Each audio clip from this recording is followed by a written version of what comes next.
Bueno, el propósito de esta plática tiene que ver con hablar del muestreo. Ya hemos platicado un poco acerca de este tema, sin embargo, quiero retomar y ver cómo vamos a proceder para aplicar las encuestas que vamos a aplicar. Muy bien, el muestreo es una técnica que implica el procedimiento que vamos a implementar para poder aplicar las encuestas. Las encuestas no se aplican en cualquier sitio. Existen una serie de técnicas que están relacionadas con este aspecto. Todas esas técnicas han sido comprobadas estadísticamente, por lo tanto, manejan un nivel de significancia estadística bastante bueno. Yo quisiera platicar un poco acerca de lo que es el muestreo, ¿no? El muestreo viene siendo la parte de donde extraemos la muestra con la que vamos a trabajar. Acuérdense, cuando aplicamos las encuestas, no hay un procedimiento que puede ser el censo, y el censo implicaría aplicar a todos. Sin embargo, en el salón de clase dijimos que el censo representa un alto costo, también representa que tenemos que tardarnos más tiempo en levantar toda la información y eso pues obviamente que nos retrasa, o sea, nos sale más caro y más lento. Entonces se ha procedido a utilizar este tipo de técnicas que son el muestreo, precisamente. Este sería más o menos el procedimiento. Miren, tenemos el universo total, el universo que es el total de los elementos que conforman una determinada población y la muestra viene siendo una parte pequeña de este universo. La cuestión es que debemos saber exactamente de dónde lo obtenemos, toda la información. Eh, Hay dos maneras como tradicionalmente se trabaja para realizar los estudios de muestreo. Uno de ellos puede ser el muestreo aleatorio y otro puede ser muestreo no aleatorio. Esto dependerá ya del tipo de trabajo que ustedes requieran realizar. ¿Para qué lo quiero? Si el estudio me implica a mí una alta responsabilidad, creo que indiscutiblemente buscaría trabajar con muestreo aleatorio. No es que uno sea mejor que el otro, bueno, obviamente científicamente el muestreo que se reconoce propio para este tipo de trabajos es el aleatorio, ¿sí? Pero hay aspectos que les van a indicar a ustedes cuál es el más propio para el trabajo que van a realizar.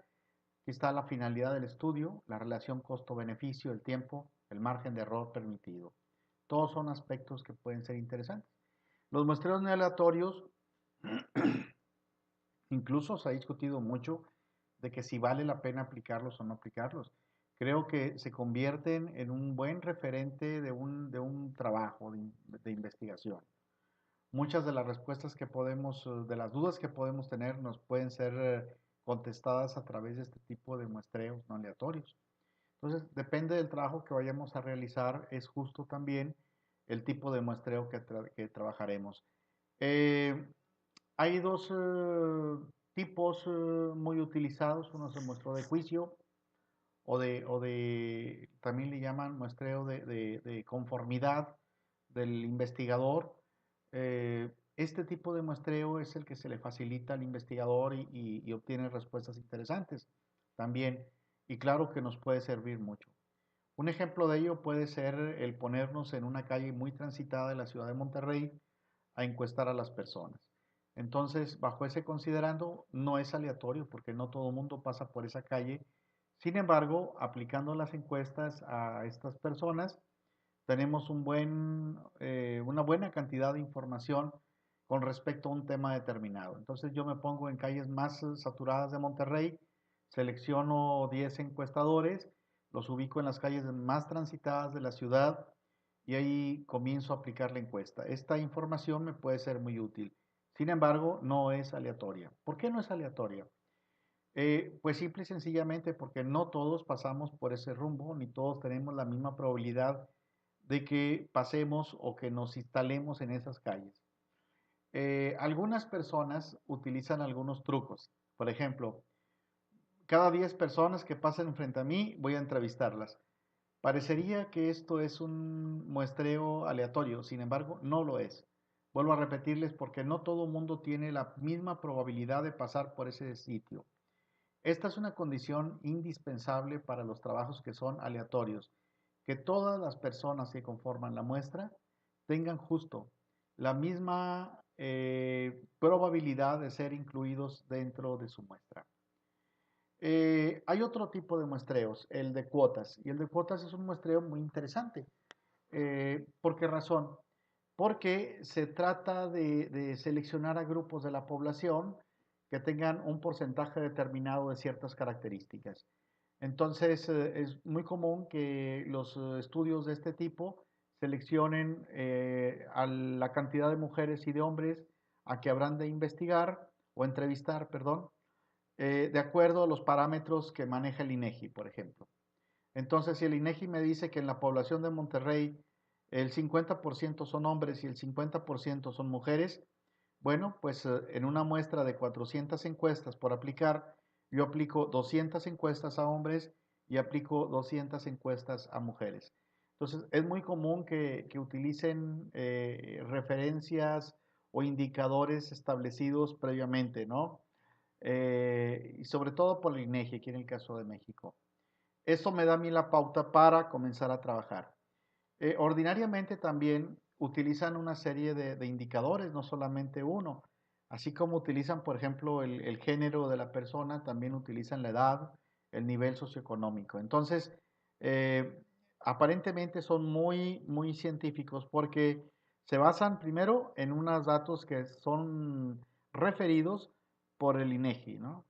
Entonces, el INEGI nos está proporcionando una cierta cifra de parámetros del género, pero también me proporciona información relacionada con el nivel socioeconómico y también con la edad de las personas. Entonces, es común que apliquen encuestas con base en cuotas, estableciendo cuotas.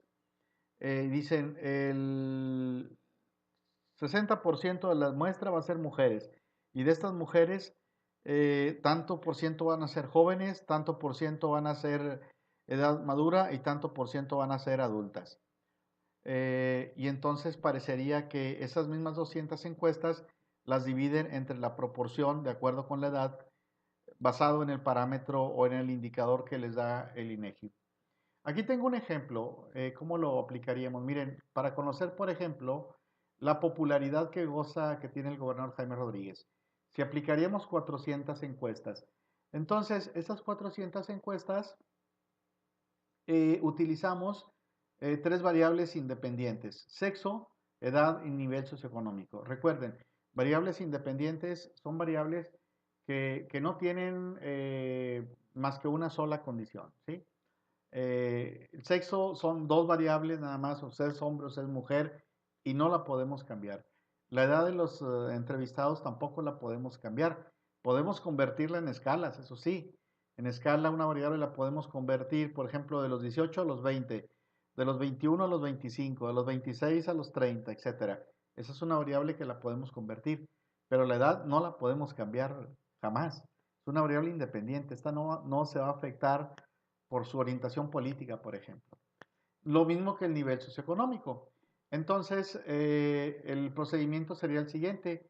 Ubicamos aquí, con base en el INEGI, la información, y aquí tenemos, por ejemplo, cuántos hombres y cuántas mujeres conforman el censo de la ciudad de Monterrey. ¿Sí? De acuerdo con el censo, con el INEGI, 38% de la población son hombres y 62% son mujeres. Es ficticio, esta cifra, no se vayan a asustar las chicas, es ficticio. Y vamos a aplicar 1400 encuestas, entonces sacamos la proporción. De 1400 encuestas, el 38% serían 532. Aquí está el procedimiento: 1400 por punto 38 o 38 entre 100, ¿no? Por 38 entre 100, 1400 por 62 entre 100, o lo pueden manejar directamente: 1400 por punto 62 y ya les da el resultado: 868 encuestas. ¿Qué quiere decir esto? Esta es la primera cuota. Nos significa que de las 1400 encuestas que aplicaremos, para conocer la opinión que la gente tiene sobre el bronco. 532 se aplicarán a hombres y 868 se aplicarán a mujeres. Aquí están las 1400 encuestas. Pero les decía que es muy común que en este tipo de estudios se utilice otras variables. Por ejemplo, aquí tenemos la edad, ¿sí? Entonces, si ustedes se dieron cuenta, son 532 encuestas a hombres y 868 encuestas a mujeres. Bueno, pues exactamente hacemos lo mismo, ¿no? Pero sacamos la proporción. Entonces, tenemos la cantidad de encuestas totales que aplicaremos a los hombres. De las 1400 encuestas, son 532, porque eso ya lo decidimos previamente. Muy bien. De estas 532 encuestas, el 45% serán aplicadas a gente, hombre, de 18 a 30 años. El 30% a hombres de entre 35 y 50 años. Aquí está la cantidad de encuestas. Aquí vamos. Es una regla de 3 simple. Aquí se los explico cómo pueden manejarlo. Si quieren tener el video y luego lo pueden sacar las cifras para que les resulte fácil esto, ¿no? Es un ejercicio. Muy bien, pasaríamos a una tercera todavía. En este caso, el nivel socioeconómico. Toda esta información la podemos conseguir a través del INEGI. Entonces, ya sabemos la cantidad de personas, hombres, en este caso, ya no voy a poner a hombres y mujeres porque tendría que utilizar una tabla súper grande.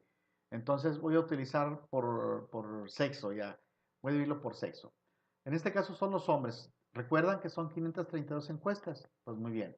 Y recuerdan que hombres de entre 18 y 30 años aplicaríamos 239 encuestas. Pues muy bien. Pero aquí tenemos otra variable que es la del nivel socioeconómico. Nivel socioeconómico clase C, nivel socioeconómico B, nivel socioeconómico A. Y aquí viene la proporción de encuestas. Con una regla 3 simple, fácilmente las podemos encontrar. Estos resultados. Vamos a ver. ¿Qué es lo que tenemos y que encontramos aquí? Vean, aquí lo que estamos viendo es que vamos a aplicar 532 encuestas a hombres. Aquí están. De los cuales 239 se aplicarán a hombres de entre 18 y 30 años. 160 hombres de entre 35 y 50 años. Y 133 encuestas a hombres mayores de 55 años. Entonces ya tenemos estos dos valores. Pero ahora le añadimos una carga extra, la del nivel socioeconómico, que es otra variable independiente. Aquí podemos ver que el 15% de la población son nivel socioeconómico A. De los 532 encuestas, aplicaremos 80 encuestas a jóvenes, o a personas, perdón, a hombres de nivel socioeconómico A. Y de estas 80 encuestas, 36 a hombres de entre 18 y 30 años. De las 80 encuestas aplicaremos 24 a hombres de 35 a 50 años. Ahí nos vamos. Esta es toda la información. Entonces, este es el tipo de muestreo de cuota. Esta es la manera como se trabaja. Aparentemente es muy científico porque ya ven, utilizamos recursos tecnológicos, nos basamos en investigación para obtener datos ciertos basados en el INEGI, etcétera. Sin embargo, no lo es del todo científico todavía. ¿Por qué razón? Porque las cuotas o la encuesta aquí se la daríamos a los encuestadores y solamente le pedimos cuotas. Oye, ¿sabes qué? A mí me vas a entrevistar a 36, hombres que tengan entre 18 y 30 años y que sean de nivel socioeconómico alto. Entonces yo los mando a una colonia de clase alta o nivel socioeconómico alto que me apliquen 36 encuestas a estas personas. ¿Sí? Pero no todo el mundo podríamos estar en ese sitio. No todo el mundo tenemos la misma probabilidad de ser incluidos en la muestra. Entonces, volvemos otra vez a sacar a colación esta postura o este requisito que nos exige el muestreo de tipo aleatorio. Pues bien, tanto el muestreo de cuotas, que recién vemos, como el muestreo de juicio, son muestreos de tipo no aleatorio, para que quede muy claro esto. Tengo en la presentación que les envié, tengo un ejercicio para que ustedes lo realicen. Miren, aquí está el ejercicio, lo pueden ustedes hacerlo, lo pueden desarrollar completamente. Háganlo, por favor, son 2 ejercicios, incluso lo que les he dejado como práctica. Se los dejo y aquí voy a terminar con este tipo de muestreo no aleatorio. Cualquier duda que tengan ustedes de cualquier manera, lo podemos ver en el salón de clase o podemos agendar una reunión. Muchas gracias por todo y bueno, hasta luego.